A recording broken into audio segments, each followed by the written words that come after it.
Shalom, y en esta ocasión nos toca compartir el estudio que tiene que ver con el Día de las Cabañas, con el Día de Sukkot en hebreo. Y antes de empezar la lectura de los versos, los pasajes de las Escrituras que nos corresponden para este día especial, tenemos que recordar que el Eterno le da al pueblo hebreo convocaciones que tienen sus fechas o sus tiempos separados o sus ocasiones separadas. Estas convocaciones, como ya lo hemos venido estudiando desde el principio, se dividen en convocaciones de primavera y convocaciones de otoño. Las convocaciones de primavera básicamente son tres convocaciones de primavera. Estas son la primera convocación de panes y levadura, la segunda convocación de panes y levadura y lo que es la convocación de semanas. Luego vienen las convocaciones de otoño. Estas convocaciones de otoño empieza con lo que es el día de la aclamación. Esto empieza desde el séptimo mes.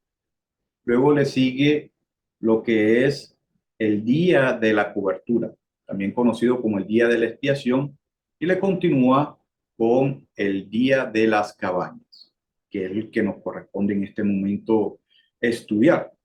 Luego del Día de las Cabañas, ya para finalizar, viene la última convocación, que es el día octavo y final, la convocación octava. Así de que estas son las convocaciones. Básicamente, entonces tenemos 7 convocaciones durante el año. De esas 7 convocaciones, o microt, de ellas solamente 3 son fiestas. Las demás son simplemente convocaciones. Ahora hay que de nuevo aclarar y decir que todas las fiestas son convocaciones, pero no todas las convocaciones son fiestas. Recordemos de nuevo, solamente son 7 convocaciones al año. De esas 7 convocaciones, solamente 3 son fiestas. Las demás son simplemente convocaciones.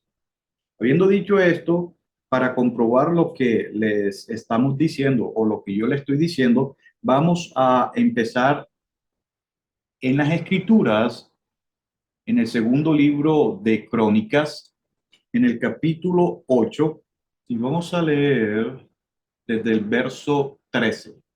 Lo que debía ofrecerse cada día lo sacrificaba conforme al mandamiento de Moisés para los Shabbatot, los novilunios y las 3 festividades anuales. Y aquí las van a detallar.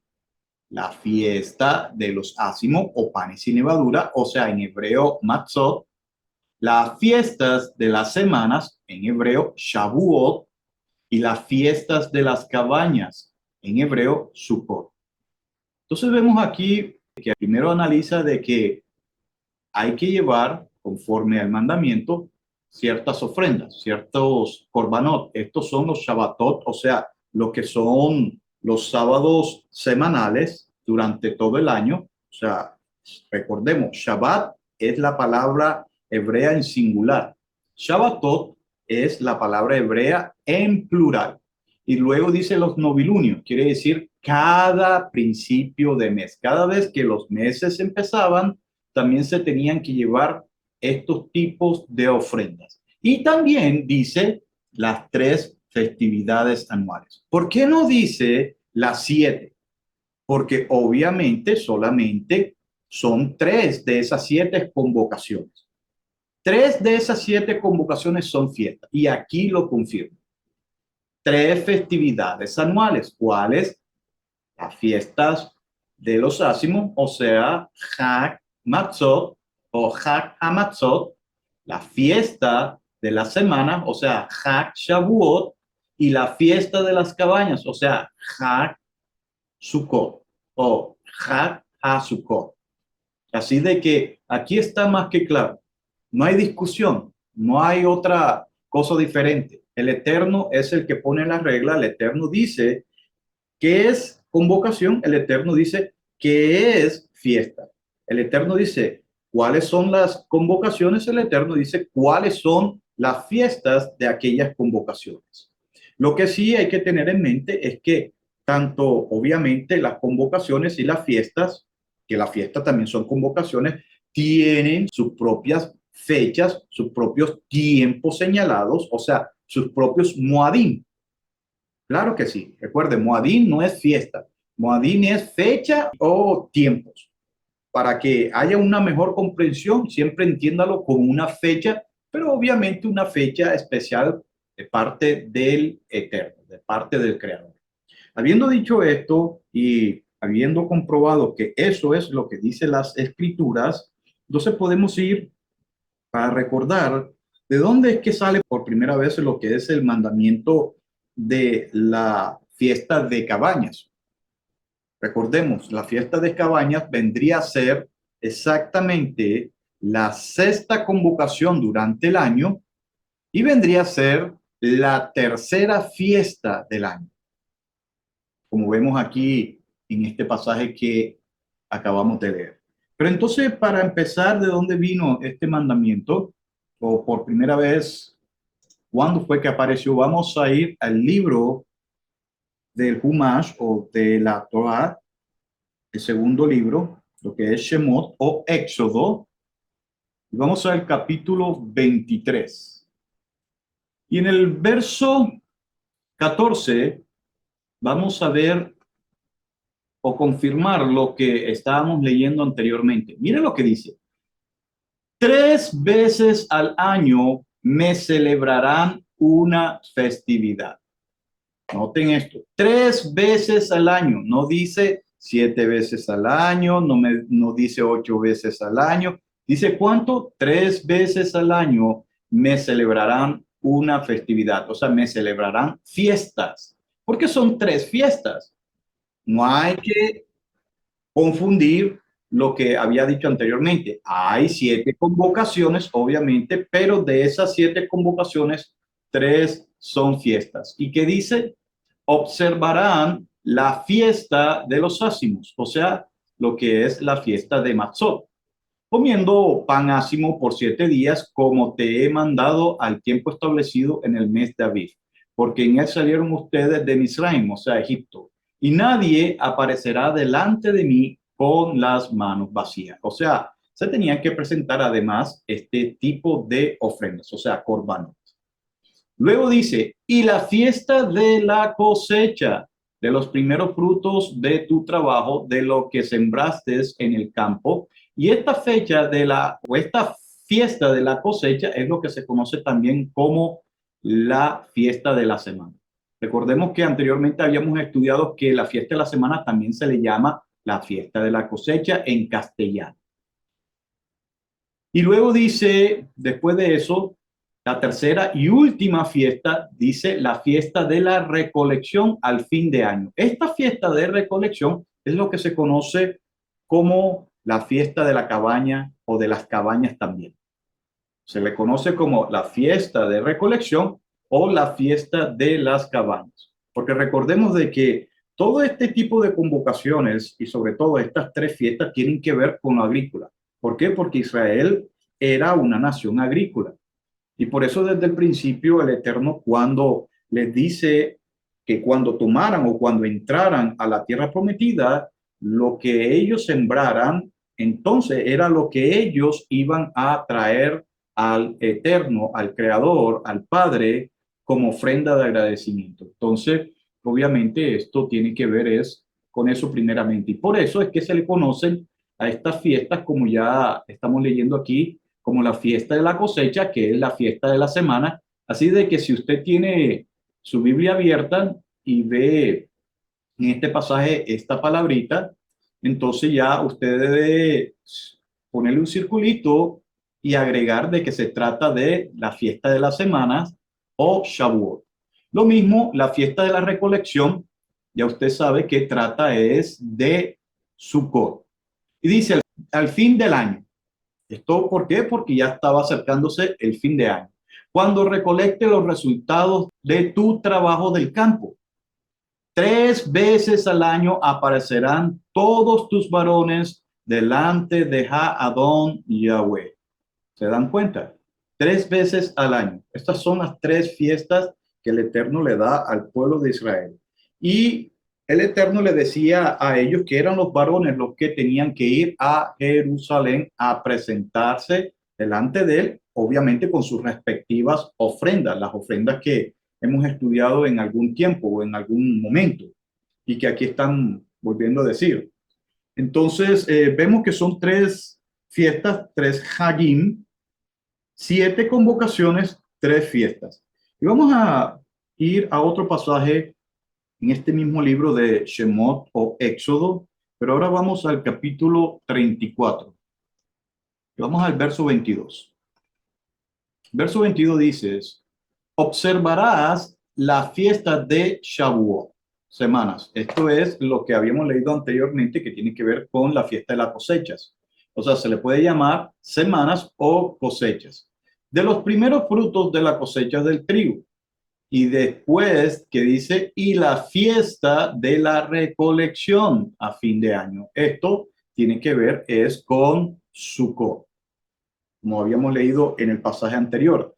¿Y qué más dice en el verso 23? 3 veces al año se presentarán todos tus varones delante de Adón Yahweh, el Elohim o Dios de Israel. Entonces vuelve de nuevo a confirmar que aunque hayan 7 convocaciones anuales, de esas 7 convocaciones solamente 3 son fiestas, las cuales el Eterno le dice al pueblo hebreo que son sus varones los que tienen que ir a Jerusalén a presentarse delante del Eterno con sus respectivas ofrendas. Ahora, eso no quería decir que solamente los varones eran los únicos que podían ir. Si el varón veía que era pertinente llevar a su familia, podía llevar a su familia. De hecho, ejemplo de eso lo vemos cuando el mismo Joseph, padre, o por lo menos el que crió como padre a nuestro maestro Yeshua, llevó a su mujer Miriam con su hijo Yeshua en ese entonces, a lo que era la convocación y fiesta de panes sin levadura o Hag Matzot. Y dice ahí mismo, para volver de nuevo a confirmar, 23, 3 veces al año se presentarán todos tus varones delante de Adón, Adonai, el Dios de Israel. Y dice, yo expulsaré naciones de tu camino y ensancharé tu territorio. Nadie codiciará tu tierra cuando suba a presentarte delante del Eterno, tu Elohim, tu Dios, 3 veces al año. Entonces el Eterno iba a cuidar de ellos cuando ellos se dignaran u obedecieran este mandamiento. Entonces vamos a ir a hacer la lectura en el libro de Vayikra o Levítico, capítulo 23. Vamos a leer desde el verso 33. Y dice así las escrituras. El Eterno le habló a Moisés diciendo, dile al pueblo israelita, el 15 de este séptimo mes será la fiesta de Sukkot, cabañas. Recuerda que también es conocida como la fiesta de la recolección.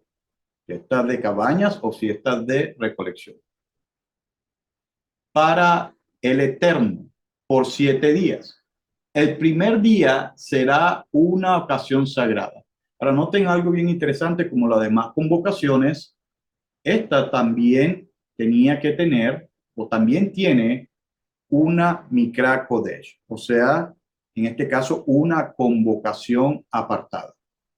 Y como lo vamos a leer también, esto quiere decir de que el pueblo, la familia del Eterno, se congregaban a uno solo para escuchar la voz del Eterno. Porque usualmente, además de que las personas o todo lo que era el pueblo de Israel se gozaban, tenían un día de alegría, un día de festejo, un día de fiesta, también era un día en el cual ellos además escuchaban la voz del Eterno. Y obviamente cada persona, como se leyó anteriormente, tenían que llevar sus respectivas ofrendas, sus respectivos korbanot. Entonces vuelve a decir, el primer día será una ocasión sagrada. ¿Por qué? Porque también después de ese primer día le iban a seguir 7 días de cabañas. Ahora, esos 7 días no eran días de dejar de trabajar. Esto pasaba casi igual como lo que es la primera convocación. Recuerde de que en la primera convocación, que también es una fiesta, que es la de panes y levadura, el primer día de esa convocación era un día donde no se trabajaba. Luego le sucedían desde ese mismo día 7 días de panes sin levaduras. Pero el primer día, el que era de no trabajo, y el último día descontando desde el primer día de ese día festivo, 7 días después, el último día de esos 7 días era convocación, no se trabajaba. Aquí pasaba casi lo mismo, con la diferencia, y aquí vamos a leerlo, que dice, por 7 días traerán ofrendas encendidas al Eterno, que era lo que también pasaba en panes sin levadura. Pero luego, después de esos 7 días, que dice, en el octavo día observarán una ocasión sagrada. Dice, el primer día será una ocasión sagrada, o sea, será una convocación apartada, una Mikra Kodesh. Ustedes no trabajarán en sus ocupaciones, pero después de eso, por 7 días traerán ofrendas encendidas al Eterno. Y dice, y en el octavo día, que esta es la última convocación del año, que hay quienes dicen que es una convocación separada, pero según lo que muestra las escrituras, a pesar de que tiene su propio nombre o se le da un nombre, a pesar de ello, y que en ese día no se va a hacer lo mismo que se hacían en los días anteriores con relación a lo que realmente significa el nombre, que es cabañas, porque en ese día ya las cabañas tenían que haberse quitado. A pesar de eso, realmente va en conexión a lo que es la convocación o la festividad de cabañas o Sukkot. Dice, en el octavo día observarán una ocasión, o sea, una Mikra Kodesh, una convocación, una cita apartada, y traerán una ofrenda encendida al Eterno. Es una reunión solemne. Ustedes no trabajarán en sus ocupaciones. Estos son los tiempos o las fechas señaladas, o sea, en este caso, las Muadim del Eterno, que ustedes celebrarán como ocasiones sagradas, trayendo ofrendas encendidas al Eterno, ofrendas quemadas, ofrendas de comida, sacrificios y libaciones en cada día, lo que sea propio de el día. Entonces, ese era un momento, además de escuchar la voz del Eterno, darle o llevarle las ofrendas pertinentes que le correspondía a cada familia y en forma de agradecimiento y obviamente con alegría, ya que el Eterno había bendecido a la familia. Recuerde que eso era pueblos o eran pueblos que se dedicaban a la cosecha mayoritariamente. Otro pasaje que vamos a analizar es el pasaje que se encuentra en el libro de Bamidbar o Números, capítulo 29, el verso 12. Dice de la siguiente manera.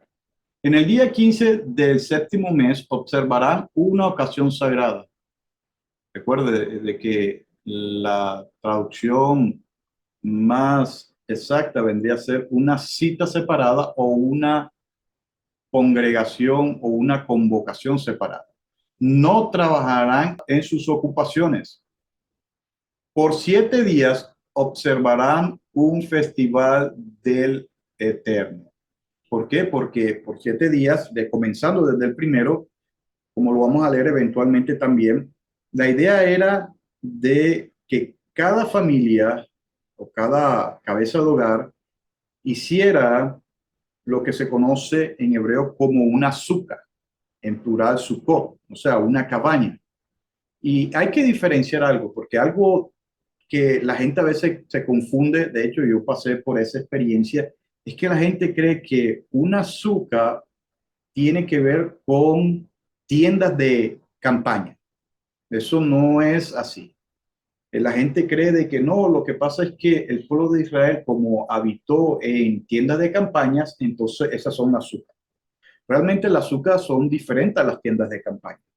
Una cosa es una tienda de campaña que está o puede ser construida de lona o puede ser construida de pieles de animales, como en el caso de los hebreos durante el tiempo que ellos estuvieron por 40 años en el desierto cuando salieron de Misraim o Egipto.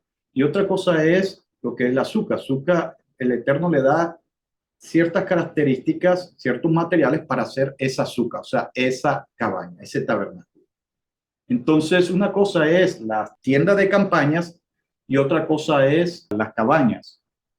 Entonces, ellos tenían que salir de sus tiendas de campañas para buscar el material para armar esa azúcar.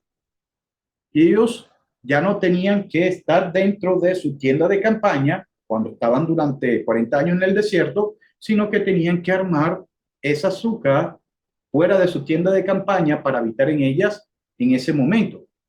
Y cierto tiempo durante los días siguientes, porque son 7 días en que ellos tenían que hacer eso. Tenían que salir de su tienda de campaña y habitar un rato en esa azúcar. No es que ellos se quedaban a dormir ahí, no es que ellos se quedaban todo el día en esa azúcar, sino pasaban un momento. Eso solamente para recordar el hecho de la salida de la tierra de Egipto.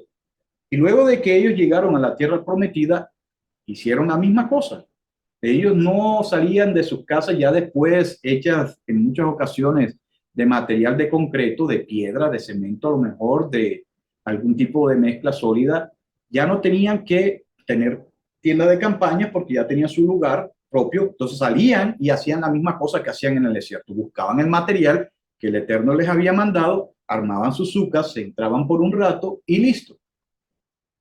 Esto lo digo porque aunque hoy en día la gente quiere irse a acampar en los bosques para supuestamente imitar el mandamiento o disque para cumplir el mandamiento, ese no es el mandamiento.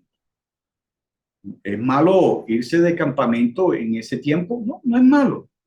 Pero el decir yo de que ese es el mandamiento y que tengo que hacerlo así porque eso es lo que manda el Eterno, ahí es donde viene el error y se comete realmente algo que puede llevar inclusive a problemas. Recuerde lo que hemos visto durante todas las escrituras.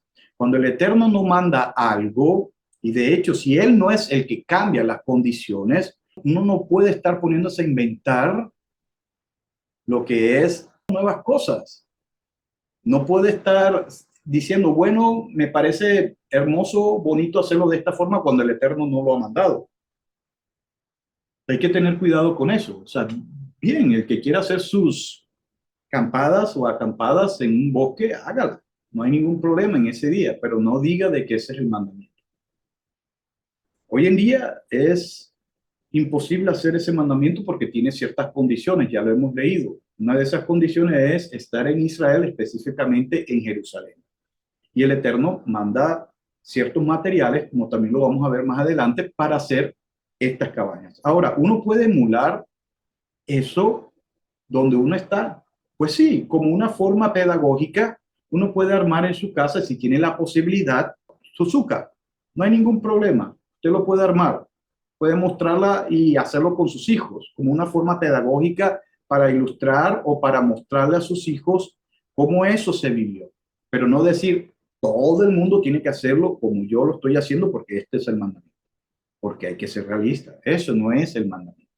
Eso solamente es una ilustración pedagógica para que usted recuerde y sus hijos también se familiaricen de cómo ellos pudieron haber hecho azúcar. Entonces dice de nuevo, en el día 15 del séptimo mes observarán una ocasión sagrada, no trabajarán en sus ocupaciones. Por 7 días observarán un festival de el Eterno. Entonces son 7 días y ya después eventualmente vamos a estudiar un poco lo que es la última y octava convocación, que en hebreo vendría a ser Shemini Atzeret. Así de que vamos a seguir leyendo entonces en lo que es el libro de Devarim o Deuteronomio. Y vamos a leer el capítulo 16. Vamos a leer desde el verso 13. Dice, después de la recolección de tu era y de tu lagar, celebrarás la fiesta de Sucot, o sea, cabañas, por 7 días. Te gozarás en tu festival con tu hijo y tu hija, tu esclavo y tu esclava, el levita, el extranjero, el huérfano y la viuda que estén en tus comunidades. Harás un festival para el Eterno, tu Elohim, tu Dios, por 7 días en el lugar que escoja el Eterno, porque el Eterno, tu Elohim, Dios, bendecirá todas tus cosechas y todas tus empresas y estarás muy alegre. Por eso es que se considera un Hag, una fiesta, porque ese día el Eterno iba a permitir de que ellos se gozaran por todas las bendiciones que habían recibido de parte de él, obviamente. Y eso era oportunidad para que ellos no solamente le presentaran las ofrendas pertinentes al Eterno, de corazón, con felicidad, con alegría, pero que ellos se gozaran con toda su familia, con toda su gente. Era momento de cantos, era momento de danzas, no danzas o bailes como hoy en día el mundo lo hace, pero sí era un momento en el cual todo el mundo danzaba, cantaba, le cantaba al Eterno, le cantaba a su propia familia, le daba gracias al Eterno por haberles permitido no solamente estar con vida, pero haberles proveído del sustento durante todo ese año. ¿Y qué dice eventualmente? Dice 3 veces al año, en la fiesta de Matzot, en la fiesta de Shavuot y en la fiesta de Sukkot. Esto de nuevo confirma que a pesar que son 7 convocaciones, de esas 7 convocaciones, 3 son fiestas. Y aquí lo dice. Se presentarán todos los varones delante del Eterno, tu Elohim, Dios, en el lugar que él escoja. Ya sabemos que el lugar que él escogió fue Jerusalén. No se presentarán delante del Eterno con las manos vacías. O sea, siempre se tenía que ir con las ofrendas pertinentes y eso con alegría, sino que cada cual traerá una dádiva según la bendición que le haya otorgado el Eterno, tu Elohim, tu Dios. Entonces, eso es algo que si el Eterno le ha bendecido a usted y usted puede llevar al Eterno su bendición, hágalo. Bendiga al Eterno de alguna manera. Otro pasaje que me gustaría que analizáramos es en el libro de Primera de Reyes. Vamos a leer en el capítulo 8. Vamos a leer desde el verso 1. Y en el verso 1 dice: Entonces Shlomo convocó a los ancianos de Israel, a todos los jefes de las tribus y a los capitanes ancestrales de los israelitas, ante el rey Shlomo en Jerusalén, para hacer subir el arca de la alianza del Eterno desde la ciudad de David, que es en Sión. Todos los hombres de Israel se congregaron ante el rey Shlomo en la fiesta, el mes de Etamín, que es el mes séptimo. Mire, obviamente no es cuestión de crítica destructiva, pero lo que el judaísmo ha hecho durante todo este tiempo ha sido es traer confusión. Tanto así de que hoy en día mucha gente hace énfasis más bien a las prácticas judaicas que a lo que dice las escrituras. Habíamos estudiado desde el principio que obviamente los meses del año solamente se regían era por números, o sea, primer mes, segundo mes, tercer mes, cuarto mes, quinto mes, sexto mes, séptimo mes, octavo mes, noveno mes, décimo mes, onceavo y doceavo. Luego, eventualmente, por cuestiones de práctica, el primer mes se le empezó a llamar lo que es el mes de Aviv, lo cual no es que sea incorrecto, pero siempre hay que tener en cuenta que los meses se conocían como primero, segundo, como ya les había dicho anteriormente. Luego, eventualmente, como vemos aquí, el mes séptimo se llegó a llamar Etanim, pero eventualmente con cuestiones o por cuestiones políticas y eventualmente religiosas, el judaísmo que estaba en Babilonia optó más bien de seguir las costumbres babilónicas y tomar ciertos nombres, o mejor dicho, todos los nombres de lo que es el calendario babilónico y la adoptó a lo que son las costumbres que ni siquiera eran de ellos. Y así, esto causó realmente fue más confusión. En vez de que ellos guardaran realmente su identidad, lo que trajo fue confusión, hasta el punto de que hoy en día se dice o se enseña que el séptimo mes es el inicio del año.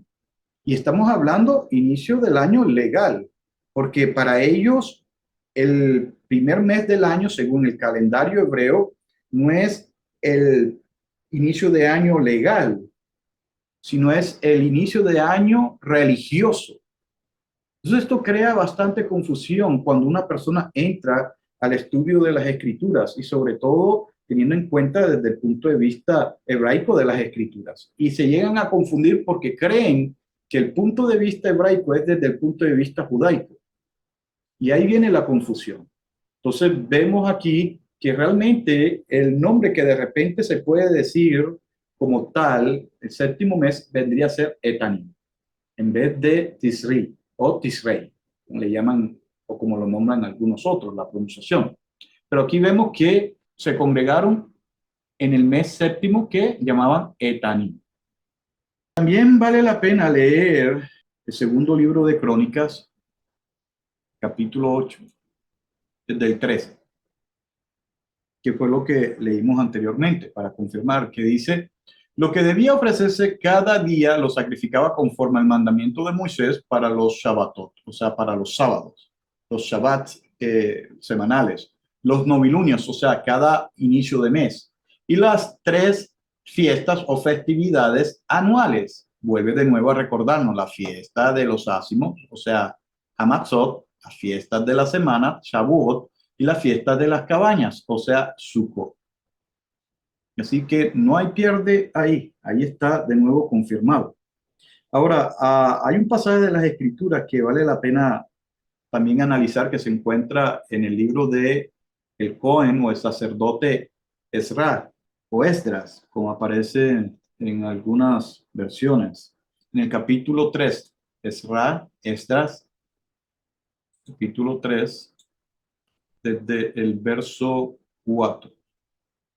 Y dice, después celebraron la fiesta de las cabañas como está escrito, con sus ofrendas quemadas diariamente en las debidas cantidades cada día, como se prescribe en él, seguidas de la ofrenda quemada regular y las ofrendas de los nubilunios y de todas las ocasiones o las citas sagradas establecidas del Eterno y toda ofrenda voluntaria que se hiciera para el Eterno. Desde el primer día del mes séptimo comenzaron a presentarse ofrendas quemadas al Eterno, aunque aún no se habían colocado los cimientos del templo de Yahweh. ¿Esto por qué lo estoy leyendo? Porque resulta que, como ya lo hemos estudiado también en estudios pasados, el pueblo judío, pueblo yehudita, por su desobediencia, así como las 10 tribus del norte, pero peor le pasó a las tribus del norte, porque ellos sí fueron dispersados hasta el punto de desaparecerse muchos de ellos. Pero el pueblo judío fueron llevados cautivos a Babilonia. A pesar de que ellos, de cierta forma, todavía guardaron poco su identidad, cuando salieron de ahí, 70 años después, según la profecía que el Eterno le había dado a Jeremías, cuando salieron de Babilonia, ellos trajeron consigo un montón de prácticas que tenían que ver con la cultura babilónica, con la cultura de Babel. Pero aún así, para que ustedes tengan una idea, durante ese tiempo no se nombra nada, absolutamente nada, de que ellos podían por lo menos festejar o celebrar estas fiestas que el Eterno les había dado a ellos. De hecho, anteriormente habíamos estudiado que en los tiempos de lo que fue el rey Saúl, el rey David y otros reyes eventualmente no practicaron lo que fueron estas convocaciones o estas fiestas en sí, sino fue hasta que apareció el rey Ezequías, después el rey Josías, que ellos volvieron de nuevo a retomar este tipo de práctica o este tipo de festividades.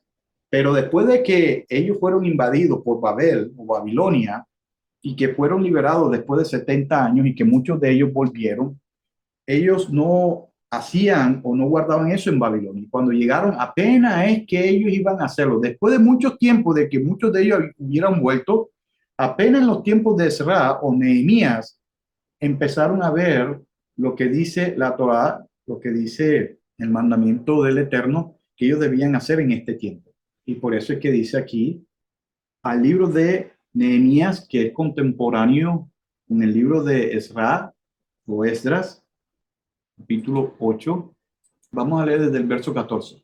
Dice, hallaron escrito en la Torá del Eterno, había mandado por medio de Moisés que los hijos de Israel debían habitar en cabañas, o sea, en Sucot, en la festividad del séptimo mes, y que debían anunciar y proclamar en todas sus ciudades y en Jerusalén, diciendo, salgan al monte y traigan ramas de olivo. Y mire, aquí están los materiales que el Eterno les da al pueblo hebreo, a la familia hebrea, para que puedan armar sus propias sukkah, sus propios sukkot, su propia cabaña o sus propias cabañas.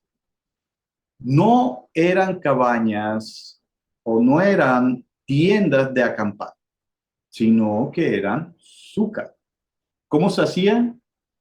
El Eterno les dijo, traigan ramas de olivos silvestres, ramas de mirto, ramas de palmera y ramas de árboles frondosos para hacer sukkot, como está escrito. Entonces, aquella persona que, y no lo digo, vuelvo a repetirlo de una forma, una crítica destructiva, sino más bien para que no nos confundamos.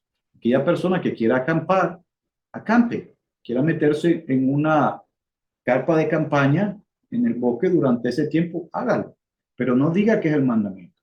¿Por qué? Porque se está acostumbrado en lo que es el mesianismo y las raíces hebreas el confundir una carpa de campaña con lo que es la azúcar y decir, bueno, estamos cumpliendo el mandamiento como lo dice las escrituras. Bueno, les tengo una mala noticia a aquellos que piensan así.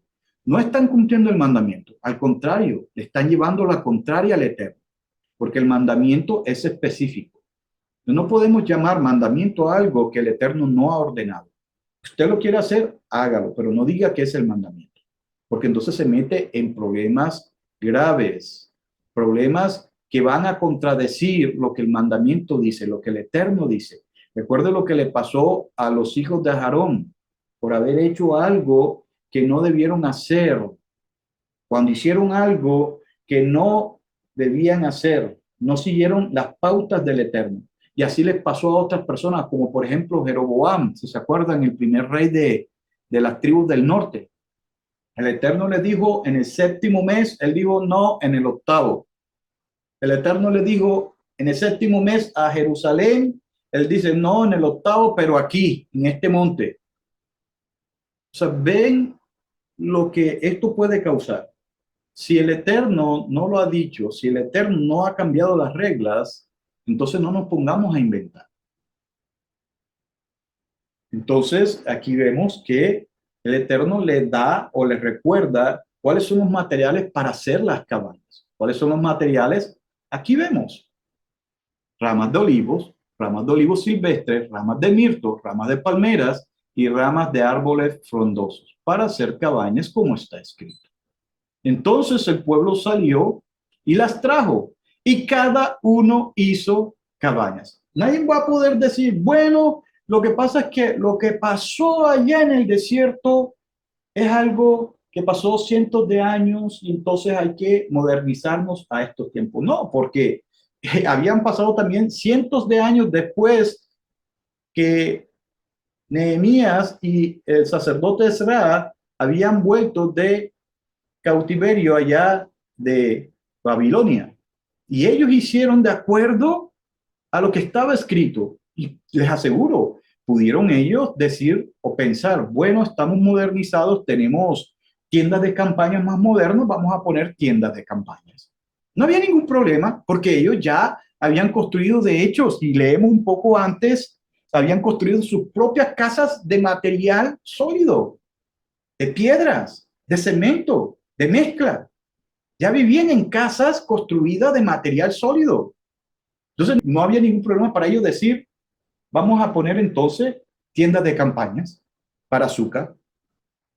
Pero no, que dice aquí que ellos hicieron conforme al mandamiento. Fueron al monte y buscaron estos materiales de acuerdo a lo que el mandamiento dice. Entonces, una cosa es, lo voy a repetir, lo que es una tienda de campaña y otra cosa es una cabaña. según el mandamiento. Entonces sí se puede hacer esto, usted lo puede replicar, pero no decir, bueno, este es el mandamiento en sí, sino lo tiene como una forma así, pedagógica, mnemotécnica, por decirlo de alguna forma, para recordar de cómo pudieron haber hecho estas personas esto, pero no decir, bueno, tiene que hacerlo exactamente como yo lo estoy haciendo, porque este es el mandamiento, porque nos estamos engañando y podemos estar engañando a otros y nos metemos en graves problemas. Entonces, sí, el que lo quiera hacer, hágalo y preséntelo y muéstrelo. Sería algo excelente, pero el que no lo haga y porque no pudo hacerlo, está bien, no pasa nada. Porque no podemos hacer ese mandamiento, no podemos cumplirlo al pie de la letra, porque tiene sus estipulaciones, tiene sus características, tiene sus pólizas, por decirlo de alguna manera. Y esas pólizas son de acuerdo al Eterno, no de acuerdo a lo que a mí se me dé la gana, a mis deseos. Entonces vuelve a decir, entonces el pueblo salió y las trajo. Cada uno hizo cabañas para sí sobre su azotea, en sus patios, en sus atrios, de la casa de Ja Elohim, en la plaza de la puerta de las aguas y en la plaza de la puerta de Efraín.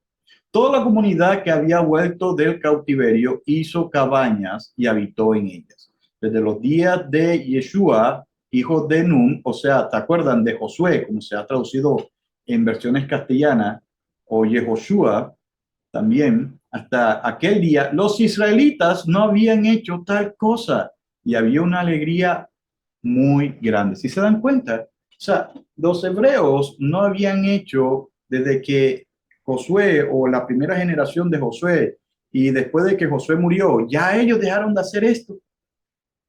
Y peor cuando ya estaban en cautiverio, ahí sí que no podían hacerlo. ¿Y qué dice? El 18, él leía, y presten atención a esto porque de esto se trata la convocación. Él leía cada día el rollo de la Torá de Ha Elohim, desde el primero hasta el último día. Entonces, por eso es una convocación, por eso es una cita. Recuerda, la palabra mikra, el hebreo, no solamente se puede traducir como ocasión, convocación, congregación, pero también se puede traducir para mejor entendimiento, sobre todo de acuerdo al contexto, como una cita. Tenemos una cita con el Eterno para escuchar su voz. No podemos tener una relación sana, una relación verdadera, si no escuchamos la contraparte. Si somos los únicos que vamos a hablar, entonces no tenemos una relación. Yo escucho muchas personas que dicen, no, yo oro. Está bien, ore. Es perfecto. Tome su tiempo, tome mucho tiempo para orar, pero escuche también. Sobre todo escuche. Y sobre todo escuche a su Padre Celestial. Porque si solamente hablamos y le pedimos al Padre y le decimos, Padre necesito, Padre esto, Padre lo otro, pero no escuchamos a nuestro Padre Celestial, entonces la relación no es una relación sana. Una relación sana es cuando yo puedo hablar, pero también cuando yo puedo oír. Y sobre todo, cuando el oír viene o cuando yo escucho a esa persona que es más sabia que yo, en este caso nuestro Padre Celestial. Entonces escuchemos a nuestro Padre. Y que dice aquí de nuevo el 18, él leía cada día el rollo de la Torá de Ha Elohim desde el primero hasta el último día. Durante 7 días celebraron la festividad y al octavo día hubo una asamblea solemne según lo establecido. Esta es la última convocación, Shemini Atzeret, que es el octavo y última convocación. O la octava convocación, que es lo que quiere decir Shemini Atzeret. Así que vemos aquí esto. Importante de verdad es eso, de que estos días los tengamos siempre en mente para, si podemos sacarlos, tener un momento para escuchar la voz del Padre. No solamente para gozarnos, no solamente para agradecer al Padre por lo que Él nos bendijo y llevar nuestras ofrendas a Él, nuestros korbanot a Él, pero también escuchar su voz. porque el escuchar su voz es cuando viene el cambio interior, porque debemos ser cambiados interiormente hacia afuera. Es bueno que usted cambie y se vea el cambio afuera, pero cambie primero adentro, porque les aseguro algo, cuando una persona cambia primeramente lo de adentro, lo de afuera va a ser original. El cambio de afuera va a ser original. Muchas veces las personas tienden a hacer un cambio primero afuera y es un cambio ficticio, no es un cambio original. Pero cuando yo decido por mí mismo de que el Padre cambie mi corazón desde adentro primeramente, cuando ya empiece a cambiar, el cambio se va a ver afuera. Yo no tengo que hacer mucho para que lo exterior se vea. Pero esto solamente pasa cuando yo escucho a mi Padre y dejo que su palabra actúe en mi vida. Porque obviamente no puede el Espíritu de Santidad del Padre hacer su obra si es que la palabra del Eterno no empieza a ser escuchada. Obviamente si lo puede leer, léala, pero si la escucha todavía también. Recuerdo lo que dijo el maestro, que el Espíritu, el Paracleto en griego, dice, les recordará todo lo que yo les enseñé, todo lo que yo les dije. ¿Cómo a una persona se le va a recordar algo si no ha escuchado nada? ¿Cómo el Espíritu de Santidad va a hacer efecto en su vida para recordarle algo de las palabras del Maestro o del Eterno, nuestro Padre, si no hemos escuchado, si no hemos leído de su palabra? ¿Cómo puede una persona cambiar si nunca se toma el tiempo de escuchar la voz del Padre, o sea en la lectura, o sea que se la lea? Y se lo digo porque hay muchas personas, aún en aquellos grupos del cristianismo, que no leen las escrituras, no la escuchan. Entonces, ¿cómo se le va a recordar? ¿Cómo la vida de esa persona puede ser cambiada, transformada? Eso es algo que uno tiene que meditar. Una buena relación es aquella relación que tanto una persona habla como también tiene que estar abierta a escuchar. Eso es una sana y buena relación. Y algo bien importante, de todas esas convocaciones, que como también habíamos estudiado una vez, tienen un mensaje profético y que ese mensaje profético llegó a su cumplimiento en lo que es el hombre o la figura de Yeshua como el Mesías prometido a Israel y al resto del mundo. Más aún, hay ciertas convocaciones y fiestas que se van a seguir todavía recordando. Por ejemplo, una de esas convocaciones que todavía se va a tener en mente es el Shabbat. El Shabbat nunca va a desaparecer, el Shabbat todavía se va a dar. Pero otra que las escrituras hacen énfasis, que de hecho es la única después del Shabbat, es esta, lo que es cabañas. Y lo podemos ver, y yo quiero que me acompañen a lo que es el profeta Zacarías o Zacarías en el capítulo 14. Lo que usted podrá leer desde el primero, pero por razones del tiempo, vamos a leer desde el 16.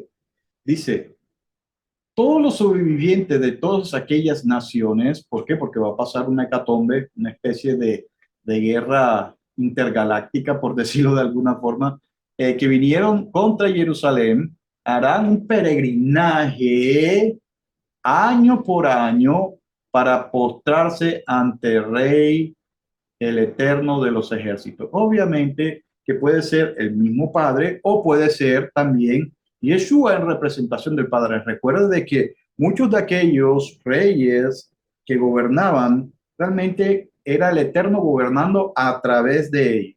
Así de que puede estar refiriéndose directamente al Eterno, al Padre Celestial, o puede estar refiriéndose a Yeshua como representante del Rey Supremo que es el Eterno. Entonces, y para observar, ¿qué dice? La fiesta de las cabañas. O sea, todos aquellos que hayan sobrevivido a esa hecatombe que va a venir, aquellos sobrevivientes, aquellos humanos, porque van a haber humanos que todavía sobrevivan a esa guerra que va a pasar, a esa hecatombe, y dice que van a tener que ir obviamente los representantes, no todo el mundo, a Israel, a Jerusalén, a hacer esto para observar la fiesta de las cabañas. Y miren lo que dice el 17. Cualquiera de las comunidades de la tierra que no haga el peregrinaje a Jerusalén para postrarse ante el Rey Yahweh de los ejércitos no recibirá lluvia. Sin embargo, si la comunidad de Egipto, de Misraim, de Egipto, no hace ese peregrinaje, no será visitada por la misma aflicción con la que golpeará el Eterno a las otras naciones que no suban para observar la fiesta de cabañas. Tal será el castigo de Misraim, o sea, Egipto, y de todas las demás naciones que no suban a celebrar la fiesta de cabañas, dice, en ese día hasta en las campanillas de los caballos se escribirá, consagrado al Eterno. Ahí está. Y nadie puede decir, bueno, eso ya se ha cumplido, porque no se ha cumplido. Todavía no hay ninguna nación yendo a Jerusalén o completamente a celebrar esto. Así de que esto es algo que se va a dar en el futuro. Sea cuando nuestro rey venga o sea ya al final cuando el Eterno entonces descienda con la nueva Jerusalén. Yo propongo, a lo mejor, no lo digo absoluta ni dogmáticamente, que esto puede ser en el tiempo de nuestro Mesías cuando venga. Y que cuando dice Rey Yahweh se está refiriendo al Mesías que viene a gobernar de parte de ese Rey absoluto que es el Eterno. Y algo ya para terminar, muchos dicen que en el tiempo este de la fiesta de Sukkot fue un tiempo en el cual nuestro maestro pudo haber nacido. No voy a ahondar completamente en esto. De verdad no hay una mención en los escritos nazarenos, en cualquiera de los 4 escritos acerca de la vida y de la obra de nuestro maestro Yeshua, el Mesías de Israel, que mencione que él haya nacido para el tiempo de Sukkot, aunque no quiero negar contundentemente que esto sea así, pero tampoco puedo afirmarlo al 100%. Y es ahí donde la gente, pues, si no hay un dato realmente contundente, uno puede afirmar categóricamente, absolutamente, mucho menos dogmáticamente, que ese día fue cuando nació Jesús. Uno puede por lo menos dejar el asunto abierto al decir, puede que sí, puede que no. No podemos ser dogmáticos cuando algo no está tan claro. Yo no veo eso en las escrituras. ¿Por qué? Porque si fuera así, hubieran dado un poco más de datos y sobre todo, digamos que haya sido así. Si haya sido así, con los datos que tenemos, les puedo asegurar que entonces no era tan importante si Yeshua nació o no en Sucot. Porque si hubiera sido tan importante como muchos de estos de las raíces hebreas quieren hacer ver, entonces lo hubieran mencionado.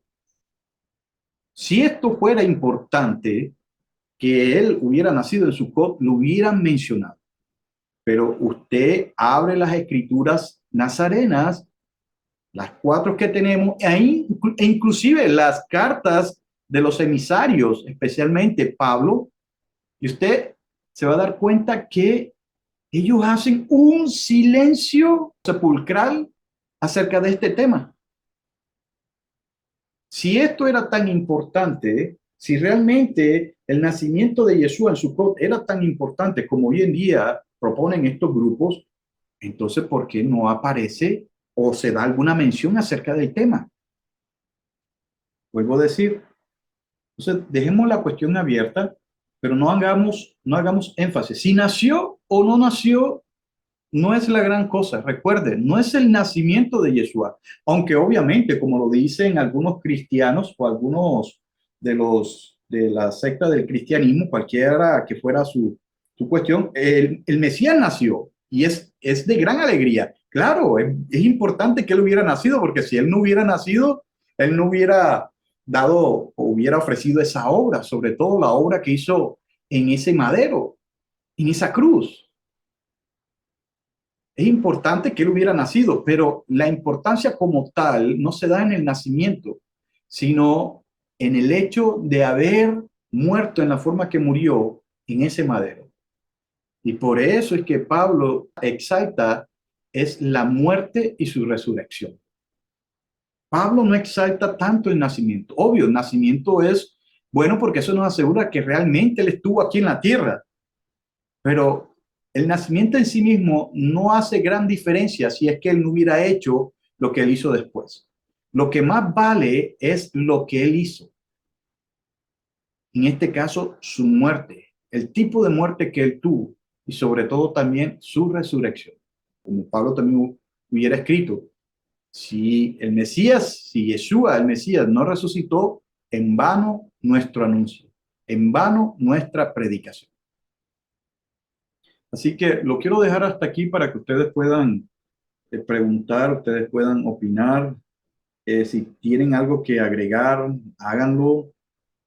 Compartan este mensaje y pues denle like, comenten. Lo dejo hasta aquí. Shalom.